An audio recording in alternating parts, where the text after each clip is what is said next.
여러분, 올림픽이나 또는 학교에서 하는 가을 운동회에서 가장 하이라이트가 되는 경기가 무엇입니까? 혹시 아십니까? 계주죠. 계주. 이어달리기인데요. 여러분, 이어달리기는 아무리 특출난 선수가 한 선수가 아무리 빠르게 달려도 이 경기에서 승리하는 데 가장 중요한 것은 여러분, 바톤을 잘 넘겨주는 것에 있습니다. 앞선 주자가 아무리 1등으로 열심히 달려와도 다음 주자에게 바톤을 제대로 넘겨주지 못하거나 바톤을 딱 떨어뜨리면 경기에서 뒤처지고 지게 되는 그런 일들이 있다는 거죠. 여러분, 이어달리기는요, 혼자 달리는 것이 아닙니다. 단거리 경주로 혼자 빠르게 스피드를 내서 달리는 게 아니에요. 이어달리기는 바톤이라는 것을 통해서 앞선 주자와 다음 주자가 하나로 연결되는 경기이기 때문에 여러분, 이어달리기는 혼자 달릴 수 없습니다. 한 팀이 한 마음으로 때때마다 같은 호흡을 가지고 달려야 하는 것이 여러분, 이어달리기라고 하는 거죠. 사랑하는 성도 여러분, 우리의 신앙생활도 이 경기와 똑같습니다. 이어달리기하고 똑같습니다. 오늘 우리가 함께 읽은 히브리서 말씀은 바로 이 믿음의 바톤을 쥐고 달리는 영적 이어달리기에 대해서 우리에게 말씀하고 있습니다. 여러분, 히브리서는요, 여러 가지 이유로 영적 침체와 또 여러 가지 고난에 빠진 성도들을 붙들어주기 위해서 쓰인 하나님의 말씀입니다. 1장부터 시작해서요 10장까지 우리의 삶을 붙드시는 하나님에 대해서 여러 가지 다양한 방법으로 말씀을 쭉 해옵니다. 그러다가 10장 마지막에 딱 와서 그 결론을 믿음이라는 것으로 결론을 딱 짓습니다. 그렇게 10장까지 딱 끝나고 나서 11장에 딱 들어서면 우리 성도님들이 너무나도 잘 아시는 말씀이죠. 믿음의 수많은 선배들이, 그 선배들의 이름들이 쭉 열거되기 시작합니다. 그래서 이 수많은 사람들의 선배들의 이름을 열거하면서 하나님께서 그들을 어떻게 도우셨는지, 하나님께서 그들을 어떻게 인도해 주셨는지를 우리에게 하나하나 설명해 줍니다. 사랑하는 성도 여러분, 결국 믿음으로 살아야 한다는 것을 히브리서가 우리에게 알려주고 있는 것이지요. 그러면 성도 여러분, 왜 성경은 왜 이렇게 수많은 믿음의 사람들을 이 히브리서 11장에서 열거해주고 있는 거겠습니까? 왜 이 많은 사람들이 열거하면서 말씀해주고 있는 걸까요? 이유는 이거죠. 흔들리고 힘들어하는 당시 성도들에게, 그리고 오늘을 살아가는 저와 여러분, 이 자리에 있는 우리 모두에게, 우리 모든 세대에게 이렇게 말하기 위함이겠죠. 어려움 속에서도 너희들의 삶을 인도하시는 하나님이 분명히 계신다는 것을 보여주기 위함이겠지요. 그러니 뭐 하는 겁니까? 넘어지지 말고 굳건하게 서서 믿음의 경주를 하라는 의미가 히브리서의 말씀에 고스란히 담겨 있다는 겁니다. 사랑하는 성도 여러분, 이런 배경 속에서 오늘 본문이죠 12장 1절은 이렇게 시작을 합니다. 이러므로 우리에게 구름같이 둘러싼 허다한 증인들이 있다라는 말씀으로 오늘 본문이 시작을 딱 합니다. 여러분, 이것이 무슨 말이겠습니까? 우리의 영적 경기장의 관중석을 보라는 겁니다. 우리의 영적 경기장의 관중석을 보라는 겁니다. 그곳에는 하나님의 사랑에 붙들려서 고난과 좌절을 다 이겨내고 믿음으로 살았던 수많은 선배들이 앉아 있다는 말씀을 지금 우리에게 해주고 있는 겁니다. 그리고 지금 그들이 믿음의 경주를 하고 있는 이 자리에 있는 우리를 향해서 뭐 하고 있다는 거예요? 힘찬 박수를 보내고 있고 함성을 보내고 있다는 말씀을 우리에게 지금 해주고 있는 겁니다. 사랑하는 성도 여러분, 우리가 믿음의 경주를 잘 달리고 있을 때 이 하늘의 증인들이요, 조금만 더 힘을 내라고 말하고 끝까지 포기하지 말 것을 말하면서 우리에게 격려하고 있다는 거예요. 또 한편으로는요, 이렇게 합니다. 반대로 우리가 지쳐 쓰러져서 믿음의 경주를 벗어나고 싶고 포기하고 싶을 때는 그런 우리들의 모습을 보면서 안타까운 심정을 가지고 이런 말로 응원할 겁니다. 나도 그랬었다는 거예요. 히브리서 11장에 나오는 수많은 믿음의 선진들도 믿음으로 달리려고 했는데 달려지지 않을 때가 있었다. 나도 그랬다는 거예요. 나도 포기하고 싶을 때가 있었다는 말씀을 이야기를 지금 하는 겁니다. 나도 연약해서 넘어졌고 나도 수없이 많이 하나님을 돌아서서 내 마음대로 살았다는 것을 말하는 거예요. 그러면서 살아계신 하나님이 나를 다시 일으켜 세워주셨다. 그러니 다시 일어나서 믿음의 경주를 하라고 그런 말들로 우리를 격려하고 있을 겁니다. 믿음으로 살지 못하는 우리들을 향해서 이런 말들로 우리를 격려하고 우리에게 힘을 주고 있을 거라는 거죠. 사랑하는 성도 여러분, 그렇다면요, 우리는 이 응원에 힘입어서 이 경주를 어떻게 달리면 좋겠습니까? 어떻게 달리면 좋을까요? 본문 1절을 보십시오.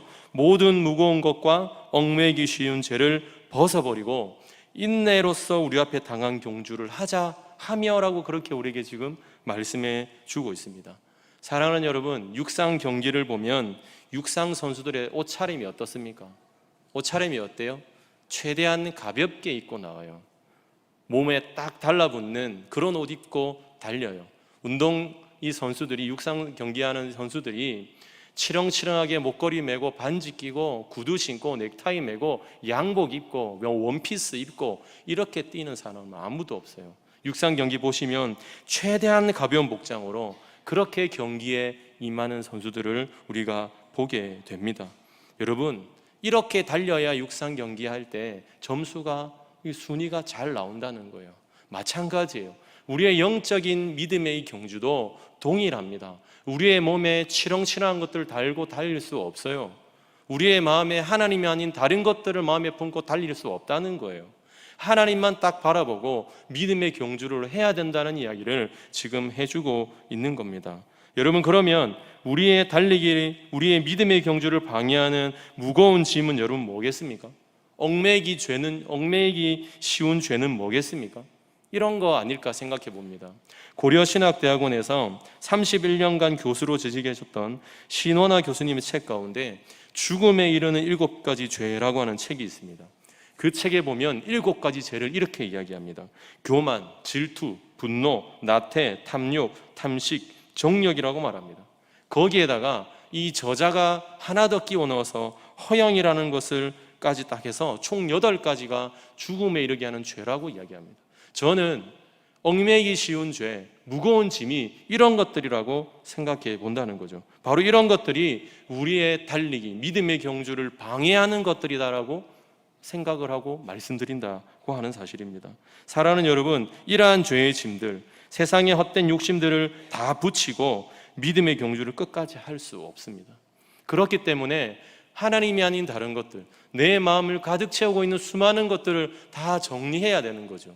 오늘 이 저자가 말하고 있는 8가지, 신원아 교수님이 말한 8가지에 덧붙여서 거기에 덧붙여서 하나님이 아닌 다른 것들, 성경이 말하지 않는 모든 것들은 다 떼어내고 달려야 육상 경기 선수가 마치 몸에 딱 달라붙는 온전한 옷을 입고 달리는 것처럼 우리 역시도 그렇게 믿음의 경주를 할 수 있다라고 성경이 우리에게 말씀하고 있는 것이지요. 사랑하는 여러분, 이렇게 모든 걸 다 떼어오르고 달리긴 하지만 이것으로 부족해요. 오늘 성경은 우리에게 한 걸음을 더 나아가라고 말씀합니다.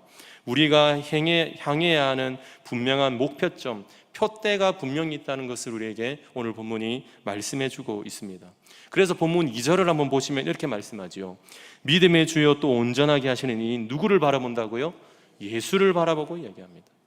믿음의 주여 또 온전하게 하시는 이인 예수를 바라보자라고 저자가 우리에게 말씀해주고 있는 겁니다. 여러분, 우리는 단순히 관중석의 소리만 듣고 그 수많은 허다한 증인들의 격려와 응원만 받고 달리는 사람들이 아니라고 하는 거예요. 그것보다 더 중요한 표대가 있다는 거예요. 그분이 예수님이라고 하는 사실입니다.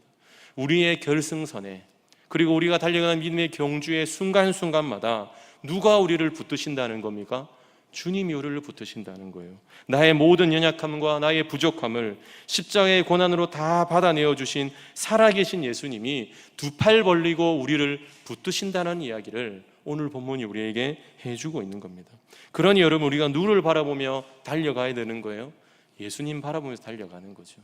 우리의 믿음의 경주를, 우리가 이 땅에 태어나서 죽음을 맛보고 하나님 앞에 가는 그때까지 우리가 주를 바라보면서 달려가야 된다는 것을 성경이 오늘 말씀해주고 있는 것이에요. 사랑하는 성도 여러분, 오늘 이 뜻깊은 세대 통합의 자리에서 각 세대에게 간절하게 좀 부탁을 드립니다. 먼저는 우리 사랑하는 부모님들, 그리고 영적인 우리 어른 세대 여러분, 여러분의 가정과 삶의 자리에서 부탁을 드립니다. 먼저 믿음의 경주를 힘차게 달려주시기를 주님의 이름으로 축복합니다. 힘차게 달려주십시오. 자녀들에게 세상의 무거운 짐을 다 짊어지고 힘들게 뛰는 모습을 보여주지 마십시오. 그렇게 보여주지 마시고 하나님만 생각하고 예수님만 바라보면서 달리는 가벼운 믿음의 발걸음, 그 경주, 믿음의 모습을 보여주시기를 주님의 이름으로 축복합니다. 우리 다음으로 우리 유치부부터 우리 청년부, 사랑하는 다음 세대 여러분 부탁드립니다. 여러분의 곁에 계신 영적 부모님들을 잘 한번 보십시오. 우리 세대 통합 예배가 포지션이 많이 바뀌었잖아요. 우리 중앙에 두 줄에 우리 다음 세대가 다 앉고 그 양옆으로 뒤로 우리 작년 세대들이 다 앉아 있습니다. 이분들이, 어른들이 우리 다음 세대를 꼭 껴안는 의미를 담아서 그렇게 자리를 앉히도록 했습니다. 여러분의 곁에 계신 영적 부모님들을 보십시오. 무더운 여름날, 올해는 더더욱 더 덥지 않았습니까? 이 더운 여름날 피곤한 일상에도 불구하고 왜 주일 이 시간에 예배 자리에 나와 앉아 있는지를 보셔야 됩니다. 지금 믿음의 경주를 힘들지만 주님 바라보고 달려가고 계시는 믿음의 선배님이고 부모님들이라고 하는 사실입니다. 살아계신 하나님이 삶의 의자 1순위인 거예요. 그래서 이 자리에 나와 계시는 거예요. 그래서 새벽에 나와서 밤낮 없이 기도하고 금요기도에 나오시고 수협에 나와서 예배하고 성경 보고 기도하는 이유가 하나님이 내 삶의 이유이고 내 삶의 1순위이기 때문에 그렇다는 거예요. 하나님 없는 삶은 생각할 수 없기 때문에 여러분 잘 보십시오. 어른들이, 우리 부모님 세대가, 작년 세대가, 우리 믿음의 영적 어른들이 지금 이 자리에 나와서 함께 예배하고 있는 겁니다. 그러니 예배에 목숨 거셔야 됩니다. 우리 다음 세대도 예배에 목숨 걸어야 돼요. 유치부부터 어리다고 이유 없습니다. 갓 태어났다고 이유 되지 않습니다. 엄마 손에, 엄마 팔에 안겨서 등에 업혀서 그때부터 나오셔야 되는 거예요. 청년부에 이르기까지 예배에 목숨을 걸어야 됩니다.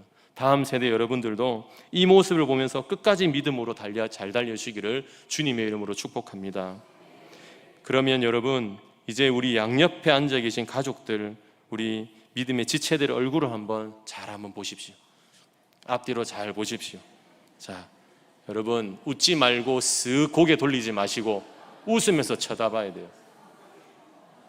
제가 설교하다가 옆에 분 보십시오 그러면 아주 쓱 귀신 나오는 얼굴로 이렇게 옆에를 이렇게 딱 쳐다보시, 그렇게 하지 말고 이빨을 보이면서, 이를 보면서 이렇게 쓱 보십시오. 여러분 이렇게 안 하면, 설교 때 이렇게 안 하면 옆에 사람 얼굴 잘 안 봐요. 사랑하는 아내와 가족, 남편도 사실 우리가 웃으면서 잘 안 보잖아요. 이럴 때 한번 보는 거예요. 잘 보세요. 나와 상관없는 사람들이 아니에요. 나와 상관없는 사람이 아니에요. 나와 함께 집에 들어가서 한 집에서 사는 사람이 아니니까 나와 별개야 라고 생각하는 사람들이 아니에요. 우리가 어떤 사람들이냐면요, 함께 믿음의 영주로 달리는 사람들이에요. 우리는 하나의 가족이거든요. 우리 전부 다 하나로 뭉쳐서 믿음의 경주로 달려가는 그런 가족이라고 하는 겁니다. 구름같이 허다한 증인들로부터 이어져 온 이 영광스러운 믿음의 바톤은 지금 우리 믿음의 어른들의 손에 딱 쥐어져 있습니다. 우리 어른들의 손에 있다는 거예요. 그리고 이제 이 바톤은 멈추지 않고 어디로 흘러가겠습니까? 우리 다음 세대의 손으로 이 바톤이 넘어가겠죠. 어떤 바톤이 넘어가겠어요? 믿음의 바톤이 넘어간다고요. 앞서 달려가시는 믿음의 부모님, 믿음의 선배님들, 우리 자녀들에게 세상의 스펙이나 재물 물려주려고 애쓰지 않으셔도 됩니다. 애쓰지 않으셔도 됩니다. 왜냐하면요, 제가 아무것도 받은 게 없거든요. 안 받아보니까 힘든데 안 받은 게 더 나은 것 같아요. 제가 저희 집이 잘 살았어가지고 아직도 제가 경주 채시잖아요. 경주에 아직도 저에게 한 2만 평, 3만 평 땅이 있었다는데 그 땅이 아직도 저희 손에 있어서 그게 그 땅이 제 손으로 왔으면 제가 오늘 이 자리에서 설교 안 하고 있을 거예요. 저 목사 안 됐을 거예요. 아마 뉴스에서나 저를 만나지 않았겠나 생각되는데, 여러분 세상의 것이 아무리 많아도 믿음 없으면 한순간에 다 무너지는 거예요. 믿음 없으면 안 돼요. 비록 가진 것이 아무것도 없고 적더라도 믿음 하나만 있으면 하나님께서 그 인생을 반드시 어떻게 하신다고요? 역전시키시고 책임져 주신다는 거예요. 하나님께서 우리 다음 세대 인생을요 책임져 주신다는 거예요. 뭐가 있으면요? 믿음이 있으면요. 믿음 없으면 아무것도 안 돼요. 믿음 없으면 잘 되는 것 같지만 결국 안 될 거예요. 이것은 제 말이 아니라 성경이 우리에게 말씀하고 있는 겁니다. 우리 다음 세대 자녀들의 손에 세상에서 가장 값진 유산이죠. 이 믿음의 바톤을 확실하게 물려주고 지워주시기를 주님의 이름으로 축복합니다. 그리고 그 바톤을 이어받을 우리 다음 세대 여러분, 앞선 세대인 우리 부모님들이 눈물과 기도로 전해주는 그 바톤 두 손으로 꼭 잡아주시기를 주님의 이름으로 축복합니다.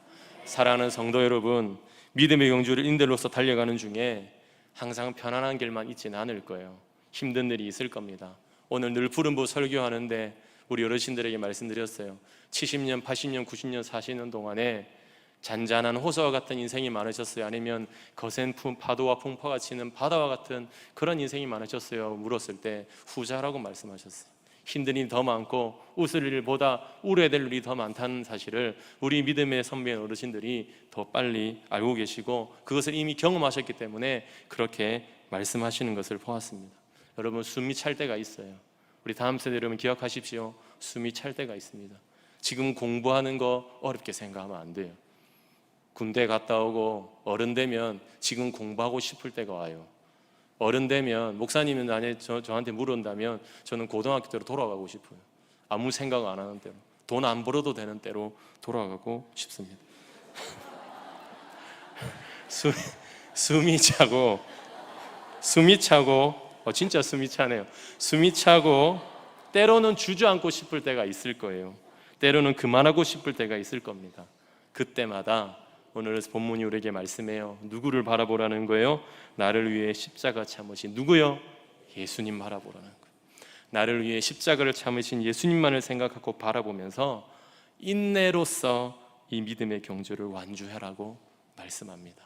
이 자리에 계신 우리 유치부부터 우리 청년부 다음 세대, 그리고 이 다음 세대를 품에 안고 눈물로 기도하시는 모든 우리 장년 세대 여러분, 이 믿음을 가지고 이 믿음의 바톤을 잘 이어받아서 우리가 믿음으로 잘 걸어가기를 주님의 이름으로 축복합니다.